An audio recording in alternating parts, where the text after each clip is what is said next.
இல்ல ரெய்டு போறாங்க, FIR file பண்றாங்க.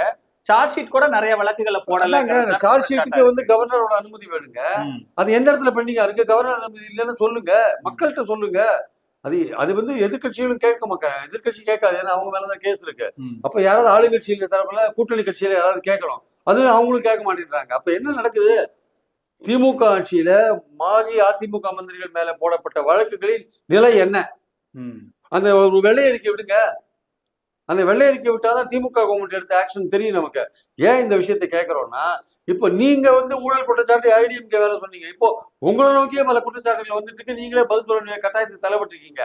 அப்போ நீங்க இதனால வரையும் சும்மா இருந்த விஷயம் இருக்குல்ல, என்ன சும்மா இருந்தீங்களா இல்ல ஆக்ஷன் எடுத்தீங்களோ தெரியாது. அப்போ நீங்க ஊழல் எதிர்ப்பு நீங்க நடவடிக்கை எடுத்தீங்களா இல்லையா? இப்போ நீங்க வந்து அந்த அரசியல் பொறியியல் நீங்களே சிக்கிட்டீங்க. நீங்களே பாலாஜி மேல ஆளுநர் அனுமதி கொடுத்தாரு, உடனடியா நடவடிக்கை. அதுவே நீங்க டிலே பண்ணினாரு கவர்னர். சுப்ரீம் கோர்ட் பிரஷ் பண்ணனால தான் அவங்க கொடுத்தாங்க, சார்ஜ் ஷீட்டை ஃபைல் பண்ணாங்க. அப்ப இன்னும் எத்தனை மந்திரிகள் வந்து ஒரு பெண்டிங் வச்சிருக்காரு? அவர் வச்சிருக்காரா இல்ல நீங்க அப்ளை பண்ணலையா? எந்த ஸ்டேஜ்ல இருக்கு?